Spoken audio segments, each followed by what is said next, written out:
అన్న ఇప్పుడే gangs of Godavari అనే సినిమా చూసి వస్తున్నా అన్న. నిజంగా మూవీ అయితే మామూలుగా లేదు, చాలా అంటే చాలా బాగుంది. విశ్వక్ గారి యాక్టింగ్ పర్ఫార్మెన్స్ నిజంగా వీర లెవెల్ అని చెప్పుకోవచ్చు. ఏంటంటే ఇంతకుముందు విశ్వక్ సేన్ గారు ఇంతకుముందు చేసిన ఏ సినిమాల్లో అయినా సరే ఏదైనా ఒక కంటెంట్ మెసేజ్ ఏదో ఒక సరైన ఒక మంచి స్టోరీ సబ్జెక్ట్ ఎంచుకొని మనం ముందుకు తీసుకొని వస్తారు. ఈ మూవీ కూడా ఏంటంటే ఒక one of the different story different content తోని మనం ముందుకు తీసుకొని వచ్చారు. నిజంగా ఏంటంటే నాకు ఈ మూవీలో బాగా నచ్చిన సీన్ ఏంటంటే నీ మీదొట్టు అని చెప్పేసి ఒట్టేసేసి లాస్ట్కి కత్తి తీసుకొని ఒక్క పోటు పొడుస్తాడు భయ్యా. మామూలుగా అనిపించలేదు ఆ ఒక్క సీన్కి థియేటర్లో విజిల్స్తోని గూస్ బంప్స్. అసలు నిజంగా ఏంటంటే అరుపులు కేకలతో మారుమోగిపోయి థియేటర్ మొత్తం దద్దరిల్లిపోయింది. ఫ్యాన్స్ మొత్తం ఎగిరెగిరి గంతేసిరు భయ్య. అన్ని మంచి ఎలివేషన్ సీన్స్ అంతంత మంచి పాయింట్లు ఉన్నాయి. నిజంగా ఏంటంటే దాస్కా దమ్కి అని అంటే ఏదో అనుకోవచ్చు, కానీ నిజంగా మాస్కా దమ్కి అటు రౌడీలకు దమ్కి ఇస్తాడు, ఇటు మాస్ పరంగా చూసుకుంటే మాస్ ఆడియన్స్ని ఎంటర్టైన్మెంట్ చేస్తాడు. విశ్వక్ సేన్ గారికి నిజంగా ఏంటంటే ఆయననే సాటి, ఆయనకు ఎవరు లేరు పోటీ అనే విధంగా అసలు నిజంగా యాక్టింగ్ మామూలుగా లేదు భయ. వీర లెవెల్లో ఇరగదీసి పడేశారు. అసలు మూవీ స్టోరీ ఏంది, కంటెంట్ ఏంది, అసలు ఏంది అని చెప్పేసి మామూలుగా ఫస్ట్ హాఫ్ అంతా ఏంటంటే political backdrop and comedy ఎలివేషన్స్తో నడుచుకుంటూ వెళ్ళిపోయింది.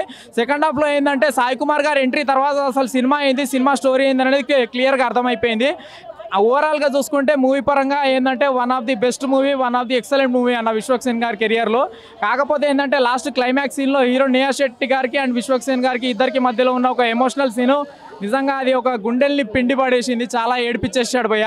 కానీ ఒక రకంగా అది ఎమోషన్ సీనే కావచ్చు, కానీ నేహా శెట్టి గారిని నిజంగా చాలా హైలైట్గా పైకి తీసుకెళ్లారు ఆ సీన్ పరంగా. ఓవరాల్గా చూసుకుంటే మూవీ ఏంటంటే one of the best movie అని చెప్తా, కానీ బిగ్గెస్ట్ బ్లాక్ బస్టర్ హిట్ అని చెప్పాను, కానీ one of the best movie. ఒక విశ్వక్ సేన్ గారి కెరియర్లో ఈ మూవీ కూడా ఒక హిట్ పడిందని చెప్పేసి చెప్పగలను. ఓవరాల్గా మూవీ పరంగా చూసుకుంటే 3.5 రేటింగ్ ఇస్తా అన్న. ఎక్కడ కూడా డిసప్పాయింట్ ఆడియన్స్ ఎవరు కూడా డిసప్పాయింట్ అయ్యే అవకాశం లేదు. ప్రతి ఒక్కరు థియేటర్కి రండి, చూడండి, ఆదరించండి. ఆయన ఒక మంచి సినిమా చూసిన గ్యాంగ్స్ ఆఫ్ గోదావరి సినిమా అయితే నాకు చాలా అంటే చాలా బాగా నచ్చింది అన్న. అంటే ఫస్ట్ హాఫ్ చూసినప్పుడు ఏమో సినిమా బాగుంది అనిపించింది, కానీ సెకండ్ హాఫ్ చూసిన తర్వాత సినిమా చాలా అంటే చాలా బాగుందన్న. నిజంగా విశ్వకన్న తన కెరీర్లో బెస్ట్ పని చేసింది ఏంటంటే ఈ సినిమా సైన్ చేయడం అన్న. నిజంగా ఈ సినిమాతో విశ్వకన్న రేంజ్ ఎక్కడికో వెళ్ళిపోతుంది.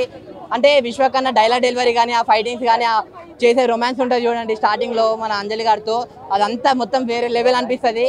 తన ఫైటింగ్ సీన్ కానీ, యాక్షన్ సీన్, నరకడం ఏందని అన్న నువ్వు ఏమనుకుని నరుకుతున్నావు, మామూలు నరకలేదు భయ్యా. నిజంగా నరకడం ఆ ఫైటింగ్ సీక్వెన్స్కి పెద్ద ఫ్యాన్ అయిపోవచ్చు, అంత బాగా నరికాడు అనమాట సినిమాలో. చాలా అంటే చాలా బాగుంది అన్న సినిమా, ఎక్కడ బోర్ లేదు, లాగ్ లేదు, ఏం లేదు. నెక్స్ట్ మన బుజ్జి అన్న, మీ అందరు చెప్తున్నా బుజ్జి అంటే కల్కిలో బుజ్జి అనుకుంటారు, కల్కిలో బుజ్జి కాదురా రే, గ్యాంగ్స్ ఆఫ్ గోదావరిలో బుజ్జి అన్న. నిజంగా అంటే బుజ్జి అని ఎందుకన్నా అంటే రాధికని మర్చిపోతారు అన్న, మీరు అందరూ కుర్రోళ్ళందరూ రాధికని మర్చిపోతారు, అంతలా ఉంది. అంటే ప్రతి ఒక్కరికి అరే నాకు బుజ్జి లాంటి అమ్మాయి, బుజ్జి లాంటి పిల్లం కావాలని చెప్పి కోరుకుంటారు.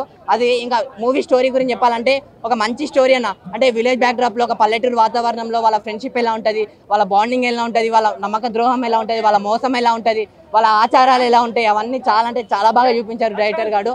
నాకు ఎక్కడ బోర్ కొట్టలేదు, లాగ్ లేదు, ఏం లేదు సినిమాలో. సినిమా అనేది చాలా అంటే చాలా బాగుంది. నేను లాస్ట్ ఒక్కటి చెప్తా అన్న, ఈ సినిమాని ఎలాంటి చూడాలంటే పిల్లలు, పెద్దోళ్ళు, పెళ్ళైన పెళ్ళికాను, లవర్నో లవలేనో బ్రేకప్ ఆఖరికి ముసలోళ్ళు కూడా వెళ్ళి థియేటర్లో చూడండి సినిమా, మీ అందరికీ నచ్చుతుంది అన్న. అంతే, థ్యాంక్ యూ అన్న.